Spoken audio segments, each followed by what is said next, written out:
Good evening. Tuesday. It's Tuesday, 15 April, 6:30. Call the meeting to order. Call for a quorum check.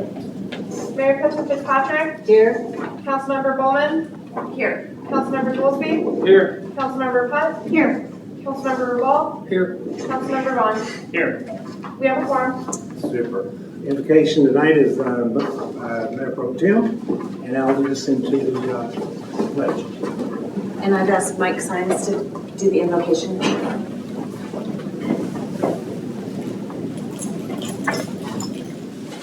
Thank you. Bow your heads, please. Lord Jesus, Lord, we thank you for the opportunity to be in a city and in a state where we're still free to say your name and to praise your name. Lord, we ask for your blessings on our mayor, on our city council members and their entire families, for Kim Turner and her entire staff. Lord, we ask for blessings for our fire department and our police department and everyone who works for us, Lord. And Lord, it took me 21 years to get out of my house and meet people from Universal City to find out how blessed we are. Lord, today I ask that get people out of their homes, let them meet people in Universal City so that they too may be blessed by the service, by the community, by the caring, by the loving that we have in this city. Lord, we ask these blessings in your precious name. Amen. Amen. I pledge allegiance to the flag of the United States of America and to the republic for which it stands, one nation, under God, indivisible, with liberty and justice for all. Under the Texas flag, I pledge allegiance to the Texas, one state, under God, one and indivisible.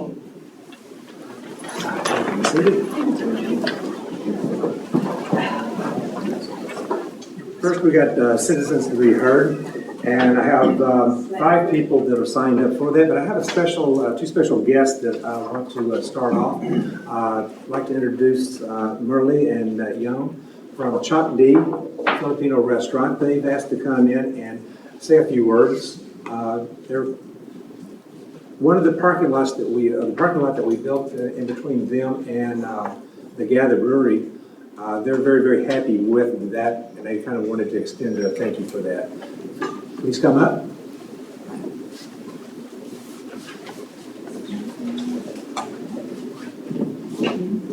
Good evening, Mayor Tom Maxwell and City Council Member of Universal City. I'm Merle Rivera, and beside me is Mr. Young Dawsey, my partner for 35 years. And we are the owner of MY Oriental Market. We are honored to be invited here. This is our very first. And to be invited in this special council meeting. Our business serves Filipino food and sells Oriental goods and groceries. We have been in business in this city since 1997. And still going strong. Original owner is also a prominent resident of this city, Mr. Colin Scott, well known as the owner of Scott's Pop. We came here tonight to thank the city for providing the parking lot on Bowie Street. The impact this parking lot did to our business is awesome.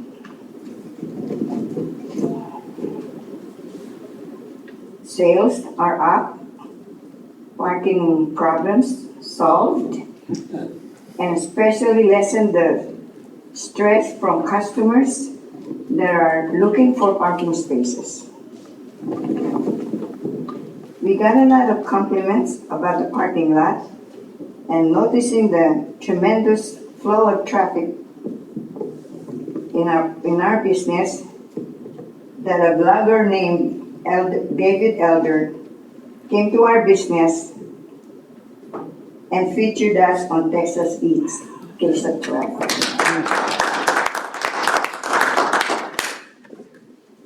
We purchased another business behind our building on 124 East Wright Boulevard, just waiting for building permits so we can we'll be able to start another development for the city.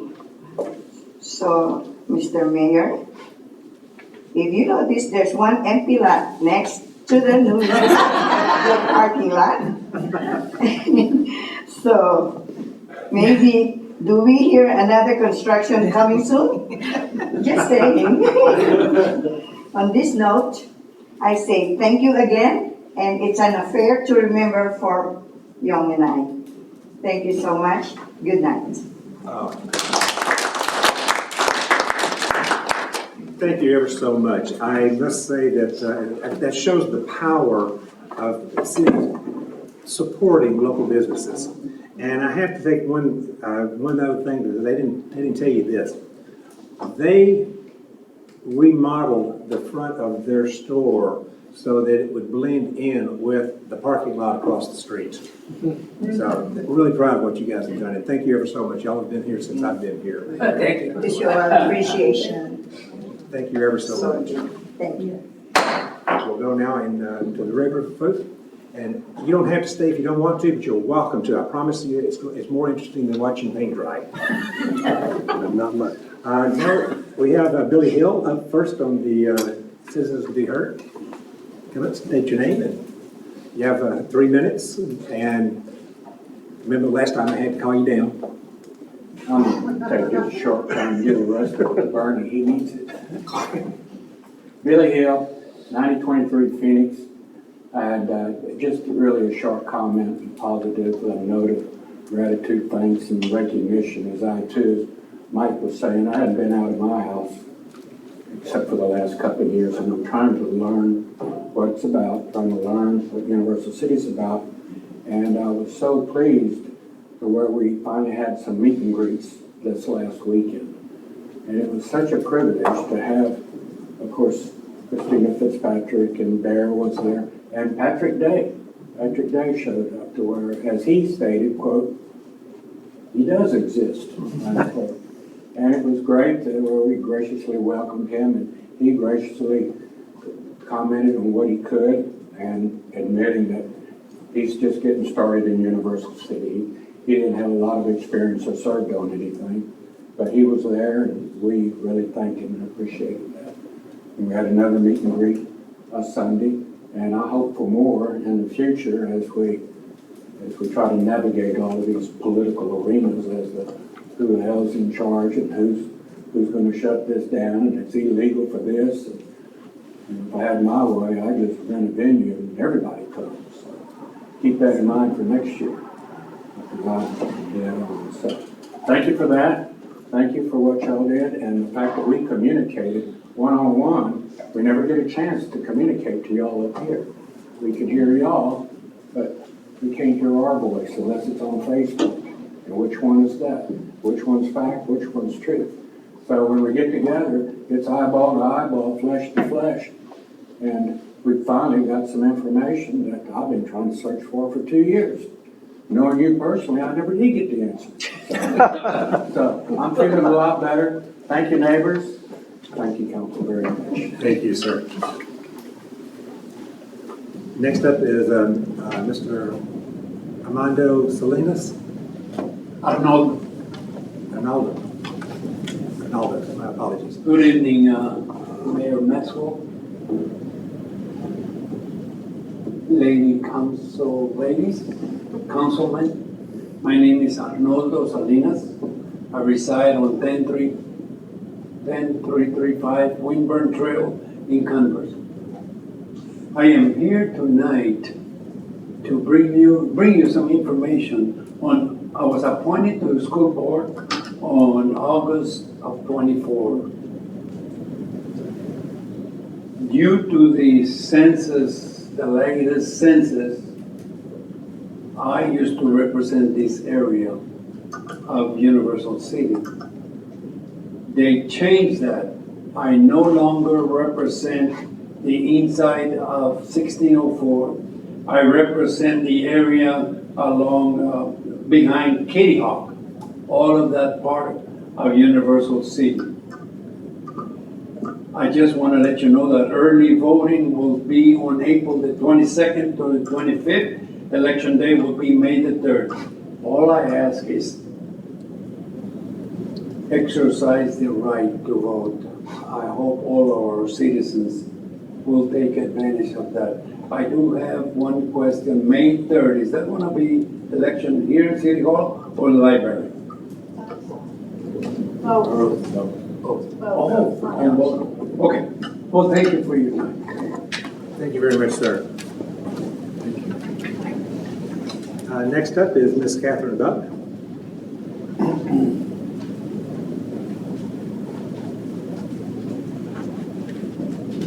Good evening, everyone. I'm Catherine Buck.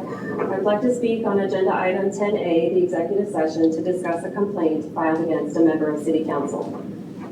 You may recall that I've served honorably for 26 years in the U.S. Navy and that my husband is no longer on the dais because he's still working for the U.S. Army, currently stationed in Germany. That may influence my decisions. I attended the first bingo event in early March where Councilmember Putt started by introducing herself as the president of Parks Partners, a nonprofit organization, and that she and Cheryl Maxwell, the vice president, were happy to have us all there. We played a bingo game, and then Ms. Putt said that people were going to come around to collect our used bingo cards, including introducing one of those people as Christina Fitzpatrick, reminding us that Ms. Fitzpatrick was currently serving on City Council and running for re-election, and in summary, that we should support her. I blurted out at my table, she can't say that, but I didn't file a complaint. May I ask a question, ma'am? You filed a formal complaint with IRS, is that correct? That is correct. It is now to a federal installation or organization. It is out of our hands. It is now up to the IRS to respond to that. We cannot respond to any of those allegations. She's just speaking, she's I'm not speaking on agenda item 10A, and to my recollection, there's never been a two-way conversation. This is not a two-way conversation, ma'am. I'm telling you that we cannot do anything about that, and you're not, the allegations that is not about, the agenda item, executive session is not about this allegation. Well, in closing, I'd like to say that before you discipline anyone on City Council, I hope you take the time to look inward and reflect on your own actions in the situation and see who needs the discipline. Thank you very much. Next up is Ms. Kim Idlehart, I'm sorry. I do know Kim Buck also.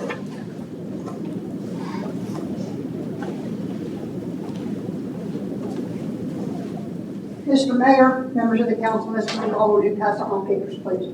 I respectfully request I be allowed to speak for 3 minutes uninterrupted. Thank you. I was going to stand up here today and harp on the rule of law as relates to the executive session on today's agenda. But then I realized this is stuff y'all already know.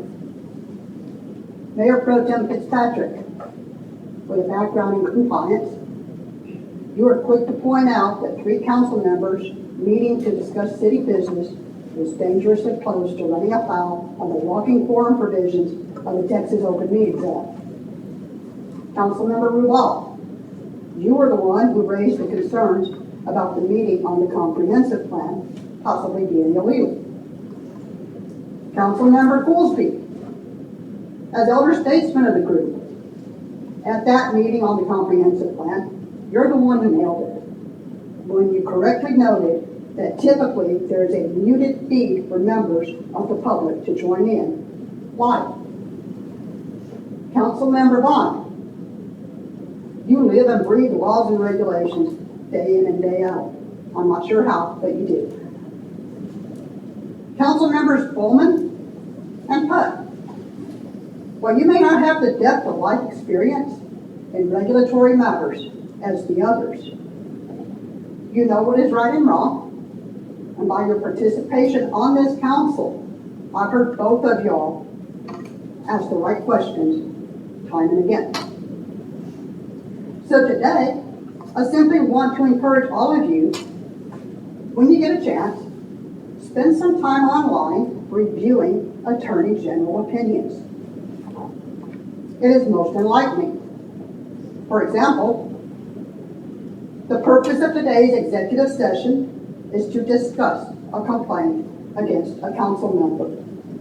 Nothing more. It is common practice throughout the state when going into executive session under section 551.074 to also include on the agenda section 551.071, consultation with attorney. We did not do that. Perhaps whichever council member it is that is the subject of this grave investigation shall choose to have the matter aired publicly. If not, while you are behind closed doors, please stay focused and on topic. Thank you. Pleasure. And last is Mr. Richard Edwards. Good evening, Mr. Mayor, Council. It's been a while. My name is Richard Edwards, 209 Trudy Lane. To start off, as I feel one of the biggest skeptics of the, I'm drawing a blank, what it's called over there, you know what I'm talking about, the development. Aviation district, yes. I'm actually glad to hear that that parking lot, which I didn't understand a whole lot other than it would help a new business, has actually benefited someone who's been here for a long time. So I'm glad about that. Okay, so hey, I keep an open mind. I also have open mind about our slow and peaceful speed limit of 20 miles an hour.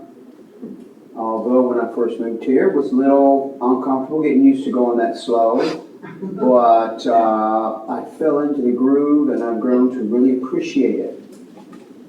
Now I don't know if it's due to National Boulevard being closed these last few weeks, or if we've got residential expansion surrounding the city, or what it is, but I'm noticing a little more traffic on my street, Trudy Lane. And what's bothering me is the traffic is getting faster and faster and faster. Now, I sit outside my garage and eyeball these people. Some of them get screamed at. But these are not menacing, ugly people. In fact, just tonight, a young lady, probably as old as me, nicely low lady, in a pretty nice car. I don't think she was hitting 30, but I think she was doing over 25. Now, 25, I understand, it's not that fast, but you know, once you cross 30 miles an hour, you're starting to, if it's not just disrespecting the people who live here, you're also endangering, I mean, the women, the children, the elderly, because we don't have sidewalks. People do walk in the street. And I think what it is, people have gotten comfortable going 25. Now they're getting comfortable going faster. And I'm seeing more and more people that are seeming to me, I don't have a radar gun, but seeming to me are going well above 35 miles an hour down Trudy Lane. In fact, the other day, coming down North Boulevard, can I keep going? You have a couple seconds. Okay. Coming down North Boulevard, I was behind a truck that was going, I'm guessing it was doing probably about 25 or so. Not too much, maybe 23, who knows? He's going a little bit faster than me. Turned right on Trudy Lane and sped up. Now, I don't know if it's because the topography on North Boulevard, or maybe because Trudy Lane is such a smooth road, but he actually sped up when he got on my street, and I got rather miffed about it. Okay. Now, I have noticed increased police activity. In fact, Saturday afternoon, I saw a squad car come down the street at least 3 times. This isn't going to solve the problem, in my opinion, because people see a squad car and they slow down. They are welcome to use my driveway. Okay? shoot radar like they do on Pat Booker. And when several people drive by seeing someone's getting pulled over on Trudy Lane, maybe they'll get the message and they'll slow down. Okay, well, I've taken too much time, so anything else can go. I just had to get that. We appreciate that, Mr. Edwards. Actually, I have to verify that there is some traffic over there, because I walk over there also. And there's been a few times that I'm concerned about the traffic. And I know you've got some concerns also in your area. So we got some stuff in there, so I do appreciate it. I say, actually, shoot radar. Park, shoot radar, and take your time issuing the ticket. Or even take your time giving them a warning. Appreciate it, sir. We'll move on from that one. That was all of the citizens to be heard. We appreciate the comments. Now, ready for staff reports and other discussions? City manager report? Sir, actually, we're moving on to the staff report. You want to read into the staff reports? Good evening, Mayor and Council. As of March 31st, the city completed 50% of our fiscal year. The general fund revenues exceeded expenditures by approximately $4.8 million. Now, that surplus is mainly attributed to ad valorem tax, which to date was $8.6 million, which is 94% of the budget. Sales tax revenue was at $1.9 million, representing 52%. Utility fund revenues exceeded expenditures by $684,000. Water revenues was at $2.6 million, which was 53% of the budget. Sewer revenue was at 2.6 as well, which is 49% of what we had budgeted. The stormwater fund revenue exceeded expenditures by $448,000. Stormwater revenue was at $420,000, which is 51% of our budget. The golf course fund revenue exceeded expenditures by $305,000. Now the admin transfer, which is budgeted for $352,000, has not been made yet. And the venue tax, as previously reported, $500,000 has been transferred over, but that's all so far, which has been 43% of the budget. There's still remaining $675,000 to be transferred from the venue tax that's been budgeted if it's necessary at the end of the year. The investment reports are also provided for your review. That's it. Consensus from the, any questions from the board? Yes. I just want to say thanks for getting these out so timely. I appreciate it. And we don't need a vote on this one, but a consensus to accept? Absolutely. Not. Then so moved. Anything else from the staff reports? No, sir, thank you.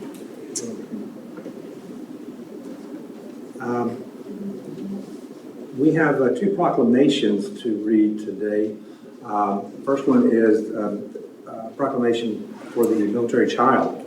Our honoree was Bentley Kitchens. Unfortunately, the Kitchen family cannot be here tonight due to illness, but she is the military family. So what we're proposed to do is we're going to read the proclamation, have it on record, and then later on when she is better, we'll find out what the address is, and we'll check with the mother to make sure it's permission. And Mayor Pro Tem, myself, and anybody else on the council that would like to, will go to their house and make the presentation at the house to the Bentley child, if that's satisfactory with y'all. And with that being said, Ms. Putt, would you be so kind as to read the proclamation? It's my honor. I was a military child. Proclamation. April 2025 is Month of the Military Child, and April 9th, 2025 is Purple Up for Military Kids Day. Whereas the City of Universal City will observe Month of the Military Child during the month of April 2025, and on April 9th, 2025, Purple Up for Military Kids Day, to honor military families and their children for the sacrifices they make in their unconditional support of our armed services. And whereas more than 1.6 million children under the age of 18 who face the many challenges and unique experiences as a result of having at least one parent in the United States Armed Forces. And whereas the City of Universal City, along with the Texas Education Agency and surrounding school districts, are committed to ensuring military-connected students are supported in our schools and various programs as our men and women in uniform focus on the challenges and missions they face in the line of duty. And whereas in the month of April, citizens can show their support for military children and appreciation for their strength and sacrifices by wearing purple, which represents the blending of the colors of the 6 branches of the armed forces. Now therefore, I, Tom Maxwell, Mayor of the City of Universal City, call upon all citizens of the City of Universal City, upon all patriotic, civic, and educational organizations to observe the month of April 2025 to be the month of the child, and April 9, 2025, Purple Up for Military Child Day. And we'll make this presentation at a later date. We have one other proclamation. We do have the person to award this one to. Would Ms. Maribel come forward?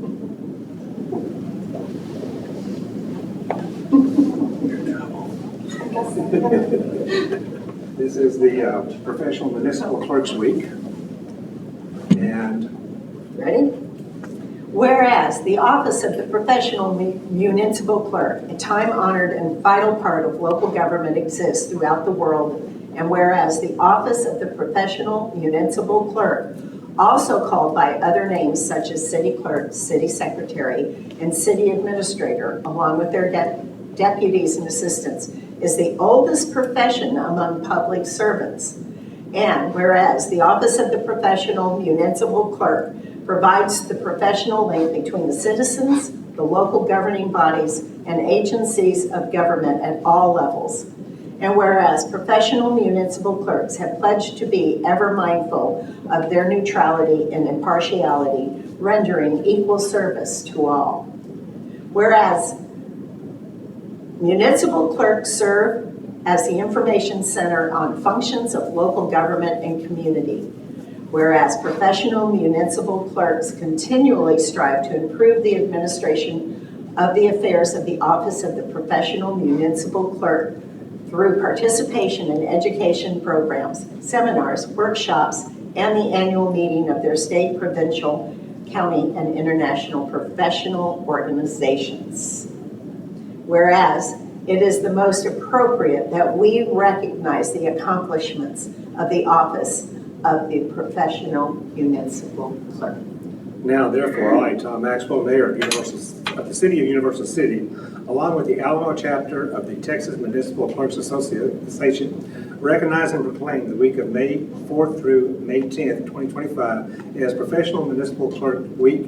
Further extend appreciation to our professional municipal clerks and to all professional municipal clerks for the vital service that they perform and their exemplary dedication and communities that they represent. Thank you ever so much.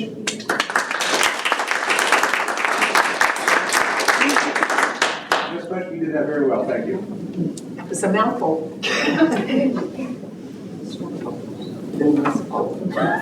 I'm glad I got municipal out. It's an M word. And with that,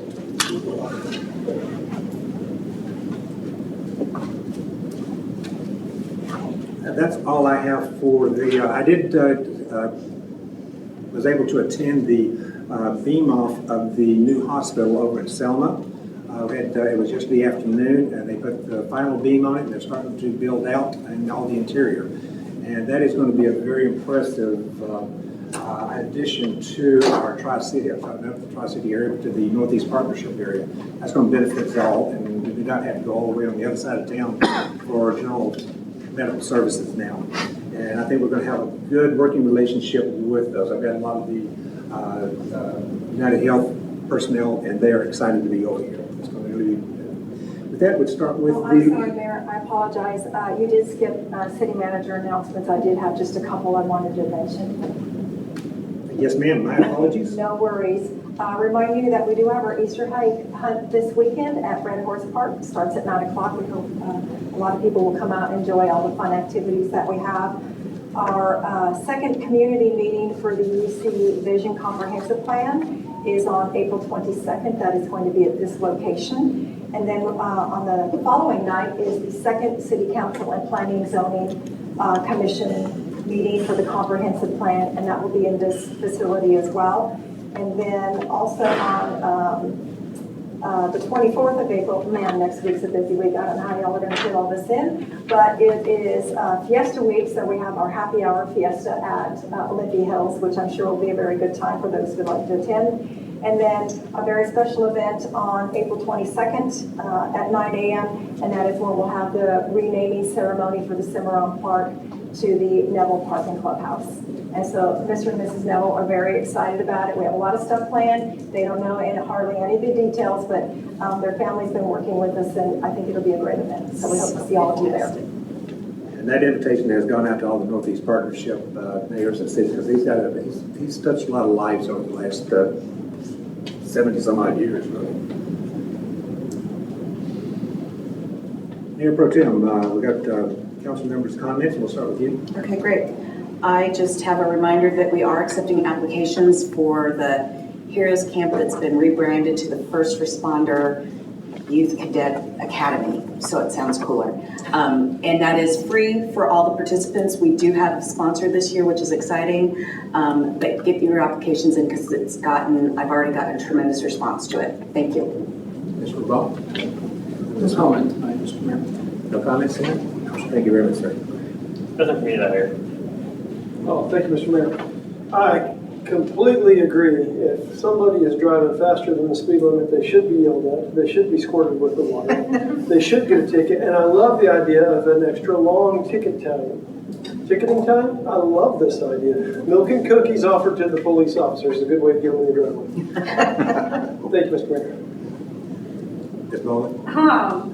I'm just excited that, we get to wear purple tonight. That's always fun, and I think it's cool to do it for the military kids. Also, Mirabelle is awesome, like beyond awesome. She always keeps us all in line. You have no idea how many times she has to text us to remind some of us of everything going on multiple times, but she always does it. And she's easy to call when you say, hey, wait, what was I supposed to be doing this week? And she always answers and tells you, and I just think that's amazing. And she should get all the credit for all the things that she has to put up with, because we're all a lot. So it's amazing. So thank you. That's it. Thank you very much. Ms. Putt?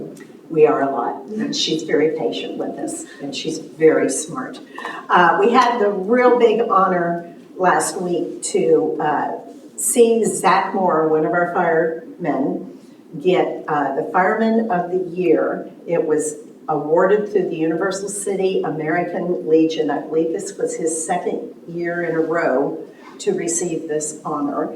And he's just like all the rest of them, just really wonderful people that will go out of their way and do anything for you. We're really, really proud of Zach. We went this morning to a ribbon cutting at Waste Management Recycling, and I thought, woohoo, we're going to the dump. And it was really very interesting. We had a good tour of it, but I'm telling you, AI is taking over the world.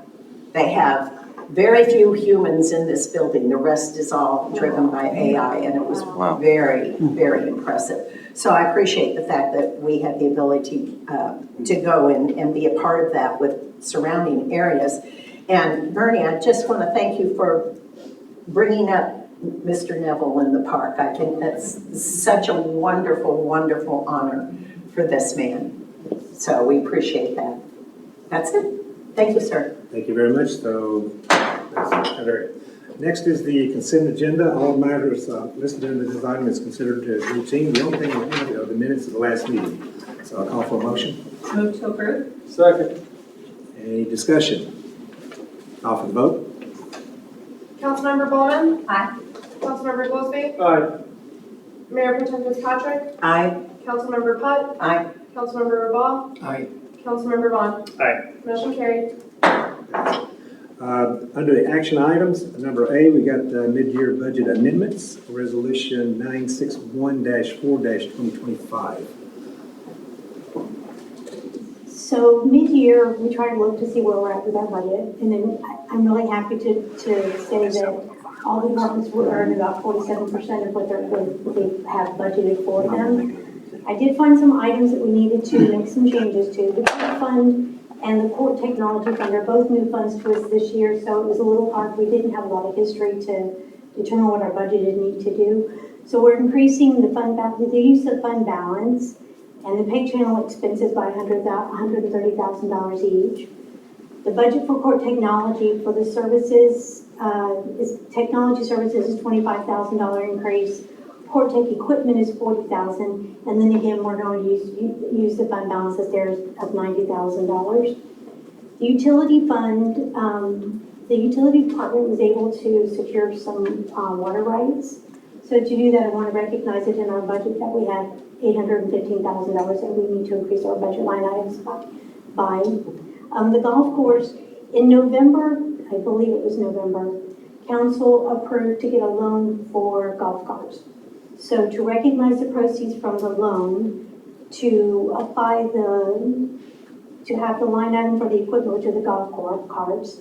The other equipment is the beverage card, and the difference is paying off a loan that we previously had, so we'll only have one loan to pay instead of two. And that's what the budget amendment is for.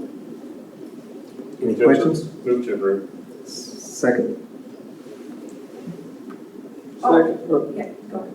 Did you, I'm sorry, I thought, He's going to ask a question, so I just need to go ahead and get a second. I'll drop a second. Then we'll go for questions. Thank you, Mr. Mayor. Maybe I'm directing it to you or Kim, I'm not sure yet. We'll both look at it. Okay, very good. Essentially, with regard to PEG funds, essentially we're standing up UCTV and other activities within that group. The question that I have with regard to the PEG fund is my understanding that the PEG fund can only be applied to equipment or remodeling rooms and so forth. It's not associated with personnel per se. Is that an issue with regard to item number 1 here, the PEG fund? No, sir. Okay. And obviously the concern there is we don't want a runaway group with overtime expenditures. I know how long it takes to make videos, and it's painful sometimes. So I'm very cognizant of budget that.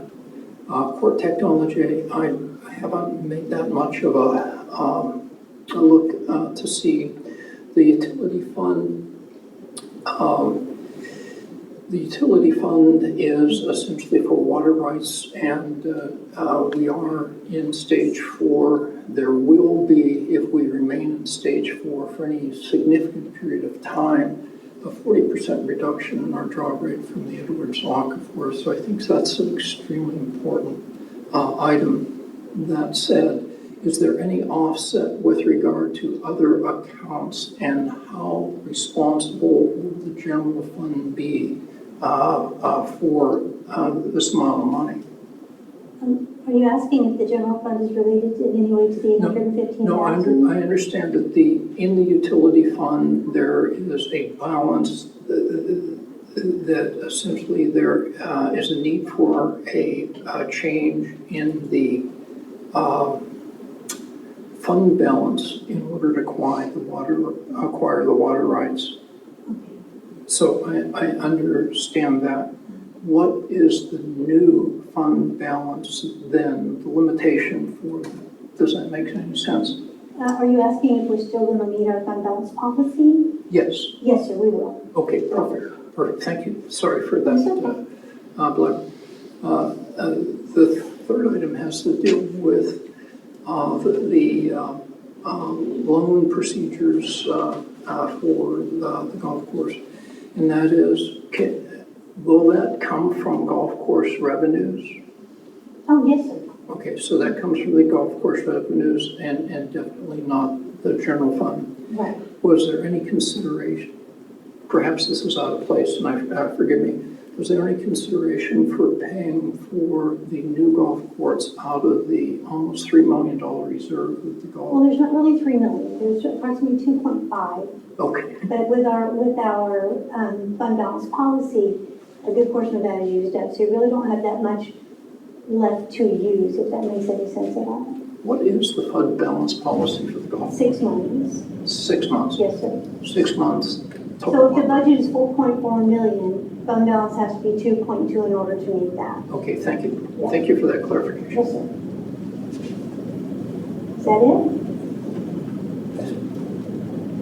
Is that it? Are you finished? Yes, sir. Okay. Ms. Bulman has her hand up, so. Yes.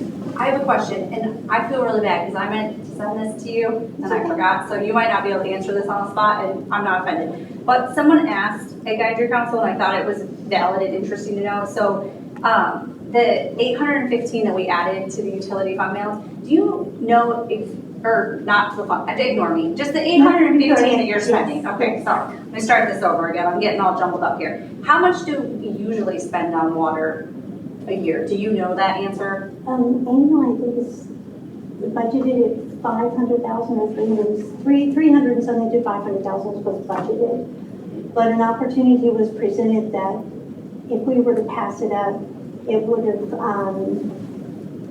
been a disservice to the citizens of the city. So this is kind of like a one-off. This isn't like every year we end up spending. I wasn't sure, and someone had just asked because they were like, well, should we budget budget more every year for water? Or is this just like a one-time? And that's kind of what I thought, but I wasn't sure. Well, and this is a one-time expense for now. Okay. If more water becomes available, there is the chance that we would have to again use the fund balance. Okay. The utility fund has enough fund balance to support it, and we'll present it to Grady Reed and see what his ideas are as well. Okay, but it's not like every year, like we've added, or there's no like pattern or anything. Okay, that's all that was asked, and I didn't And we're have not any. leasing these rights, these are our rights. Right, okay, Yeah. that's what I thought. I was trying to explain that like it was just a one-time, like we had the opportunity this year and it wasn't, but someone just asked like, should we change our budget? And I was like, I don't know. So, yeah, the answer is kind of yes and yes, because we do fund for water purchase or normally water leases. But when a part of the water purchase comes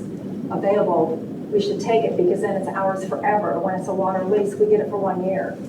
And generally speaking, last year when we were buying water, it was between $6,000 and $7,000 an acre foot. Right now, water's going for $12,000 to $15,000 an acre foot. So, you know, it's a hot commodity. The chances of that price coming down, very slim. So we're trying to grab it when we can.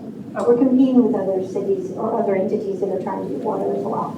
So when the opportunity arises, unfortunately, to be sure that we have the water that's needed for the city, we would have to take advantage of it. And if for any reason, in order to reduce the fund balance and get us into a situation where we have to then start saving up again to reach our fund balance, that would be the best course of action for the city. Thank you, I appreciate it.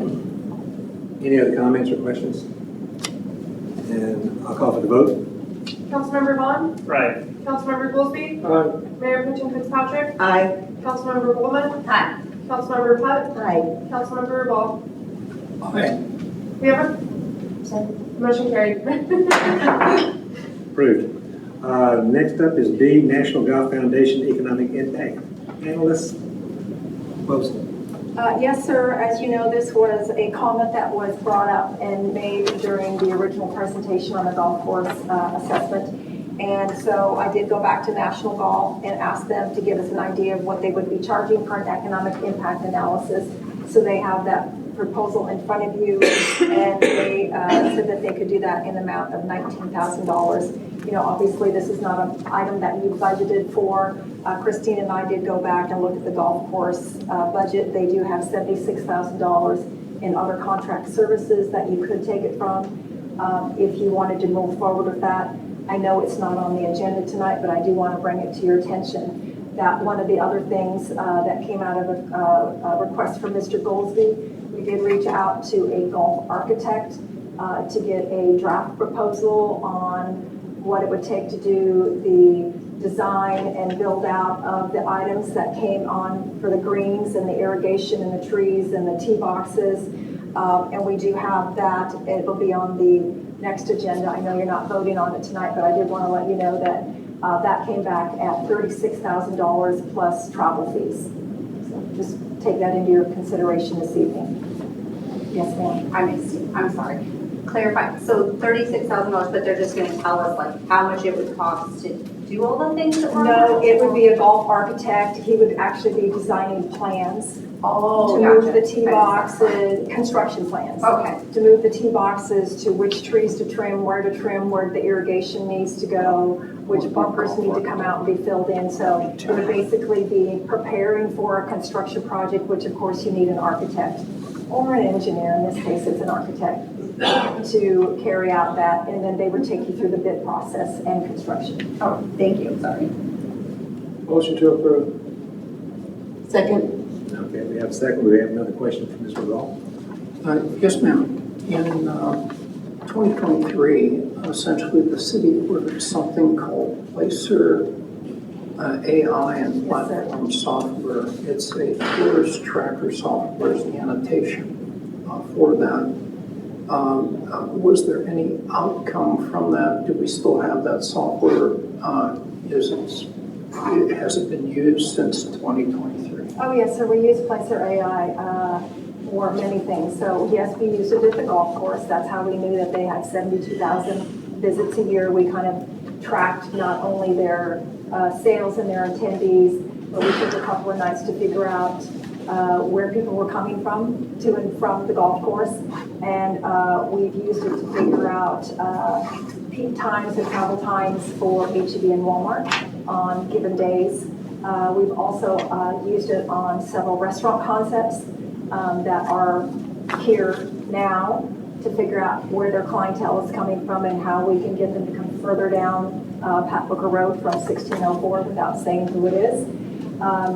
We were able to use it for another restaurant that is coming in at the intersection of 1604 and Pat Booker Road. It's been announced, but they'll want to make their own announcement. And then we've used it down in the aviation district for both Gather Brewery and the food truck park, trying to identify who are those people, where are they coming from? Because there's advantages to knowing who they are, whether it be providing wayfinding signs or signage on 1604 and 35, or maybe we change our marketing material. We also did it at the hotel in a project that they were working on. They were trying to kind of track who some of their customers were too. And so we did a project with them and we used our Placer AI to give them data on their guest stays. And so we've used it multiple times. So I guess then I'm unclear as to item 2, indirect and secondary contributions for tourist visitors attraction related to the existence of Olympia Hills. It would appear from what you say that we have that data. No, sir. I believe when they're saying indirect and secondary contributions, they're actually not talking about maybe the number of visitors, but they're actually talking about the financial impact of each one of those visitors. We don't necessarily have all of that. We know where they come from and where they're going, but we're not necessarily tracking all of their stops that they're making in between the time when their phone wakes up in the morning and their phone goes to bed at night. They may have other proprietary data that they might be using to figure some of that stuff out. Item number 1C, sales tax. We're unable to figure out the sales tax that our revenue generates from the golf course. So yeah, the golf course does generate sales tax. It also generates, what do they call that? A food and beverage tax, or a liquor tax, some people call it. But that's all reportable, right? So essentially we have that data already. Yes, I don't know, again, not my proposal, I'm just supposing that if it were me, I would be breaking it down by various components. It's not my report, so I can't really say what they would be including in that. But yes, we can track sales tax and liquor tax. So basically missing from here, one of the big things is essentially the true economic impact of the people that are coming into the city. How much they're paying relative to how much the city supports the golf course.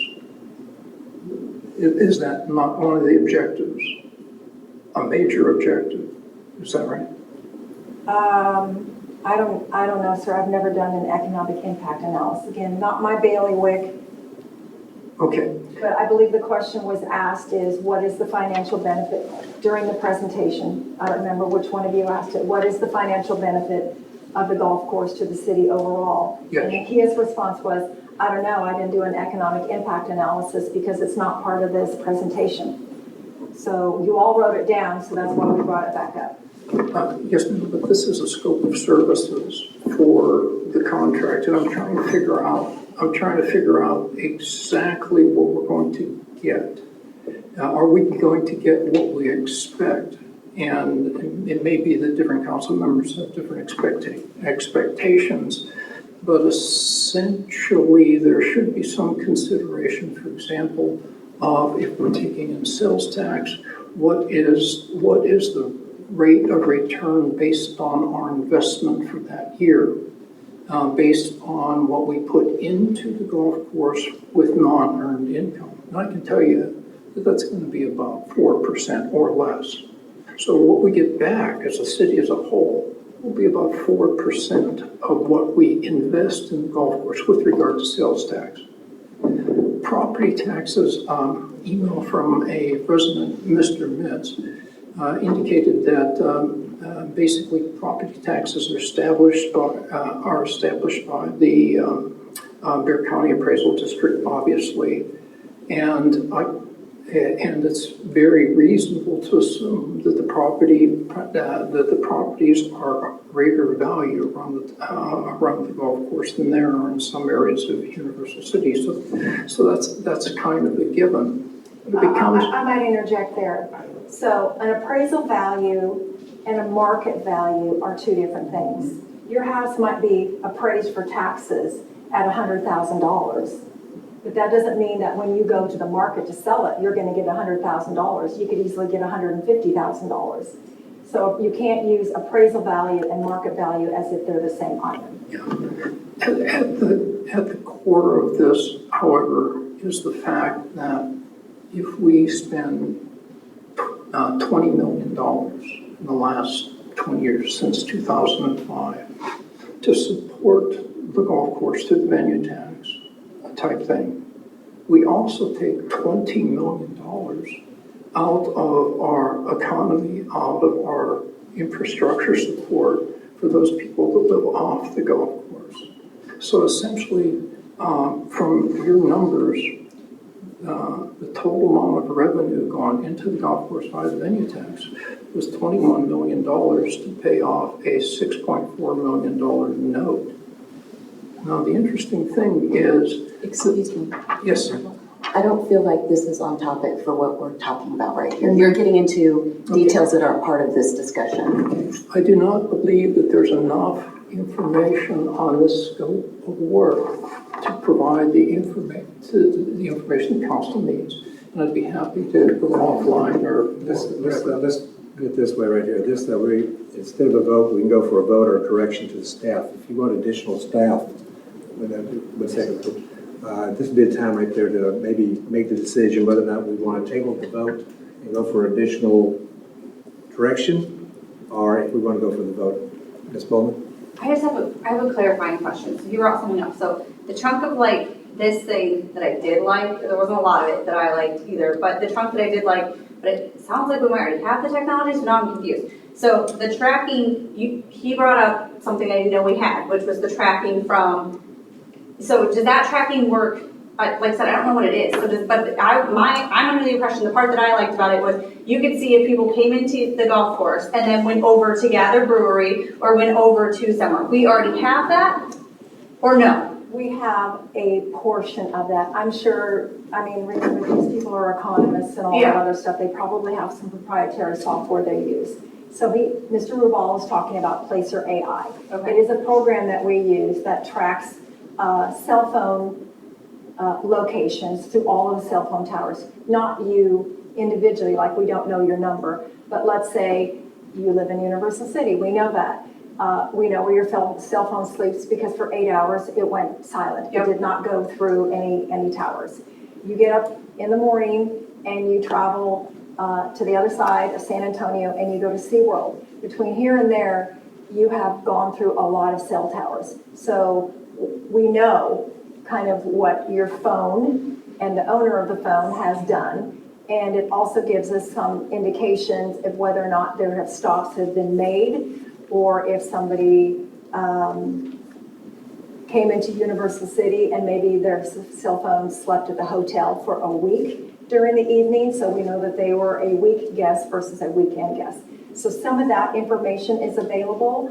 Probably to me, the most interesting one is how many people use Walmart versus how many people use HEB, and how many people go to both in the same day. So it's that kind of information, but it doesn't tell us how much money you've spent. It just says where you've come, where you've gone, when you come back, what time of day you would have done it, and not you individually, but people collectively. So you're saying his study would give you a number to how much they spent? How is he gonna do that? It's an How does he know? economic impact analysis. I mean, I'm assuming they have some proprietary information where they figure out what an average golfer would spend in whatever region that they were in. And I think one of the things that they talked about were doing surveys from all of the golfers to get more information out of them if they went somewhere else. Yeah, I'm leaning towards no on this, only because if you have the part that I like about it, like at least if you have the where they're coming and going, like spending $19,000, I don't know. Like at first I was like, sure, let's spend it, like, but now I'm kind of like, well, the part that I love, you're telling me we have, and I'm like, I don't know if I want to spend 19 grand if it doesn't have. That's just my personal opinion. This isn't like I'm just. I guess that's where I'm at. I'll stop. So when I was reading this, and I saw that the key team augmentation, basically they had a key team of personnel.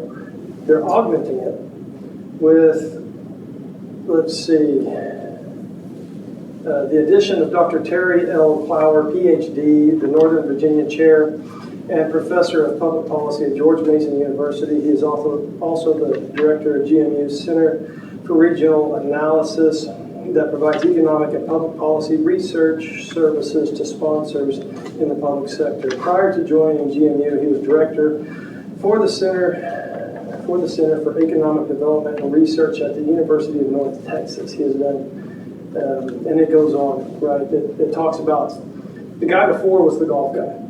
Now we've got the economist. This is the PhD guy. That's a little bit out of my league. That has the experience to do what they state at the top. Proposed scope of services. NFG understands we want to do this. We will develop a model to estimate the impact for both the direct and indirect economic impacts.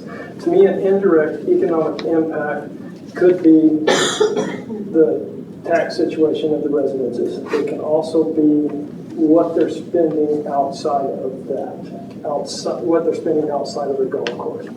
So at the very top, I think that was it.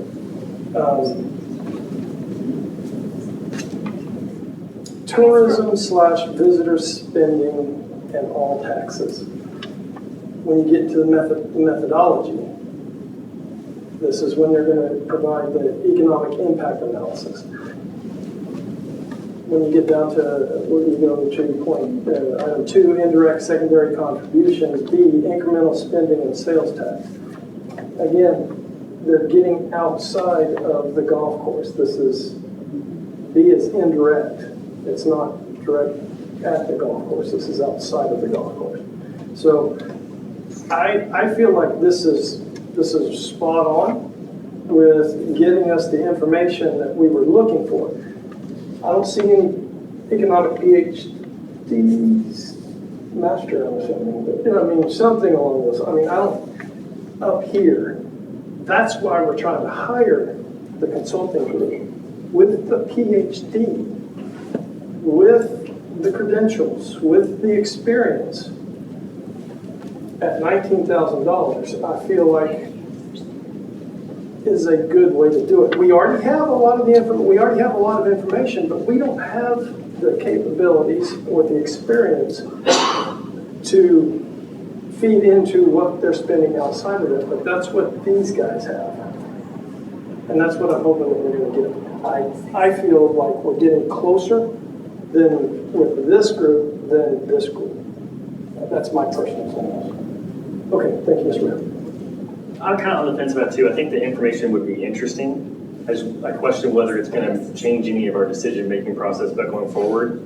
And I like some of the bullet points he has in there, but not some of the other ones. So if we do proceed on this, I'd want them to make sure that the final report's broken down so that we can see the pieces of what they're going to estimate the way we want to see them and make sure we get that data broken down. Before anybody freaks out, I don't want to close the golf course. But I think people want us to be considering all options. And so I would want there to also be some kind of opportunity cost that's factored in to where, the golf course may be generating this, but what if we had some world-class event center and park there? Like how could that be different? Or what would that's probably way outside the scope of this, but if we could get something like that, an opportunity cost, that would be interesting.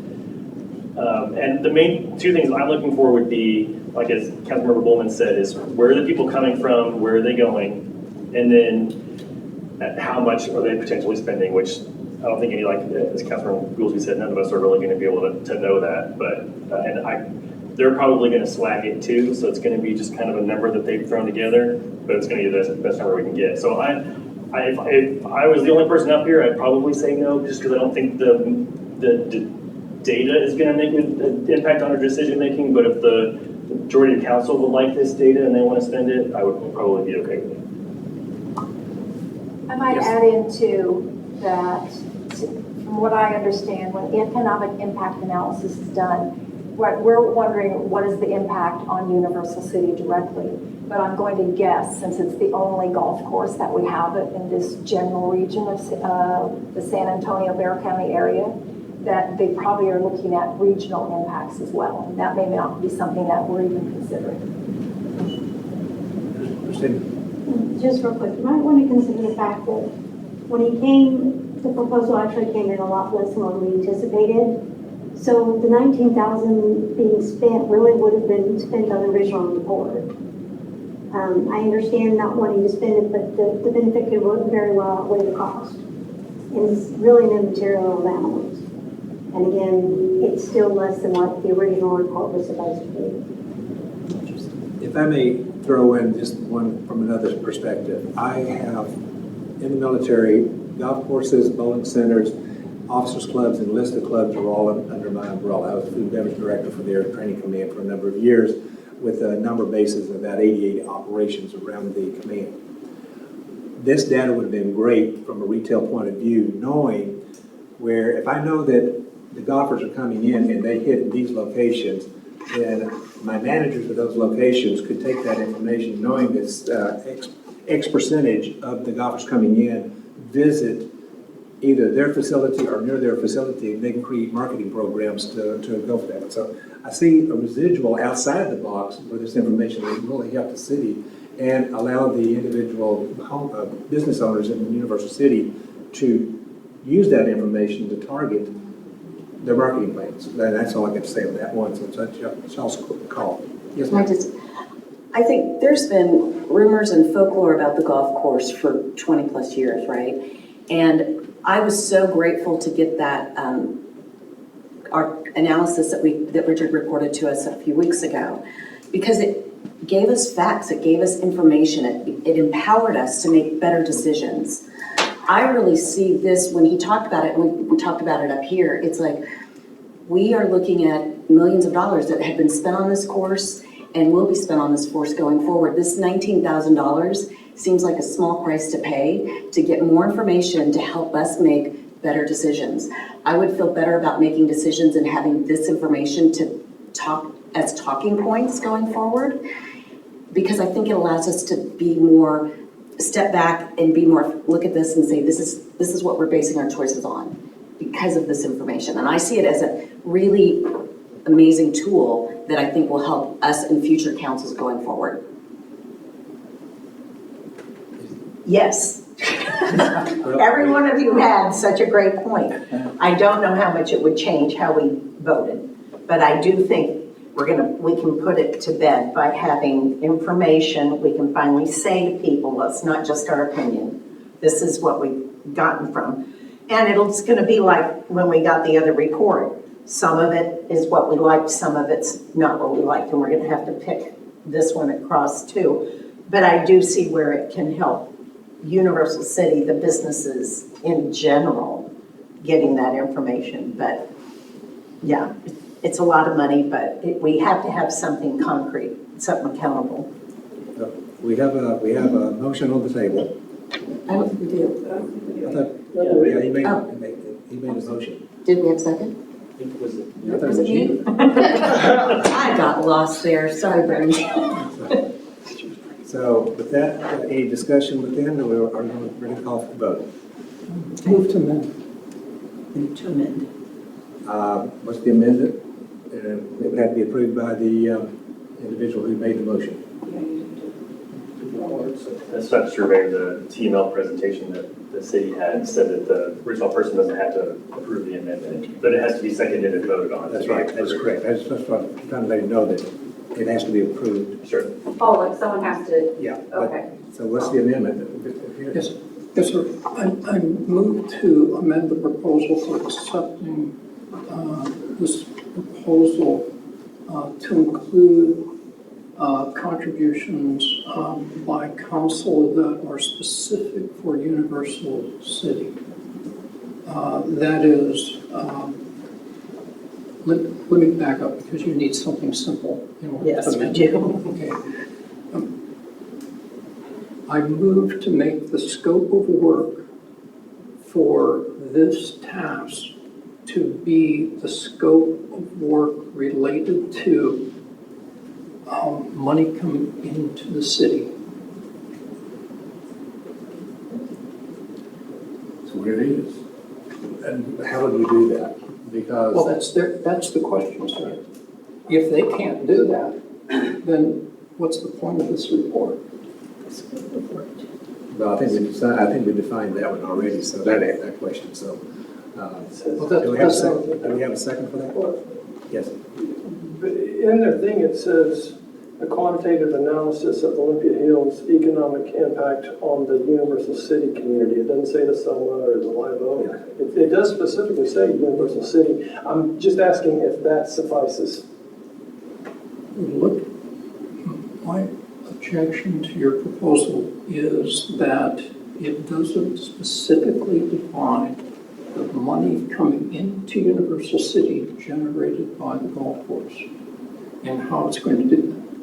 So I would love to see us just discuss among ourselves, God forbid, even in the council message board, and come up with a modification of this proposal that might be more specific and make us all happy. So if we could postpone it till next week after we get a chance to discuss it, that. But we can't discuss on the message board if it's an agenda item. That is correct. A proposal has been Fitzpatrick is correct. She's not correct. Proposal has been made. Is there a second? 1, 2, 3. And let's call for the vote. All right, we're voting on the original approval motion. Yes, the original motion, yes. Okay, thank you. Councilmember Goolsby? Aye. Mayor Pro Tem Fitzpatrick? Aye. Councilmember Bulman? Hi. Councilmember Putt? Aye. Councilmember Rubal? No. Councilmember Vaughan? Aye. Motion carried. Thank you. Item C, Fire Grant Resolution 979C, 2025, Officer Wellness and Youth Fire Prevention Programs. Thank you. You may have noticed, based off our last few agendas, that the fire department has figured out how to write grants. Actually, they have a very energetic and knowledgeable lady working with them who's helping them get through some of this. So this particular, by the way, one of the grants that you recently approved, I think it was for the community mental health, they did receive notification that they were awarded that one. So this particular one is an odd one because it actually takes mental health for the officers and it meshes it with fire prevention programs for youth. And so that's what the grant is for. And so they are proposing to bring someone on a contractual basis who will work through those programs with them. And so the particular grant for this one is $152,210. In order for them to go forward, they do need a resolution from City Council. Move to approve. Second. Discussion? Call for the vote? Councilmember Bulman. Hi. Councilmember Putt.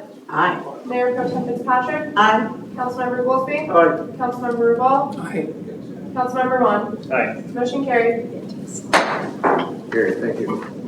At this time, City Council will convene into executive session pursuant to Texas Government Code Section 5515074A2 to discuss a complaint filed against a member of City Council. It is 7:40 and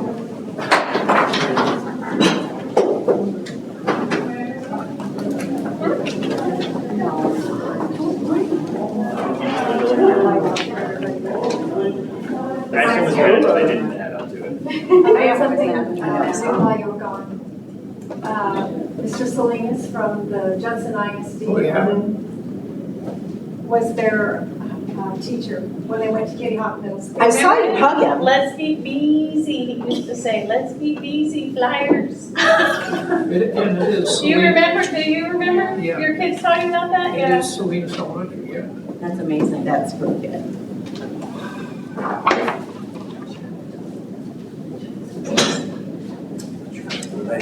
Chair today. mics are on. It is 8:10. We're reconvening back into council meeting. And decision is no action being taken and meeting adjourned. Okay,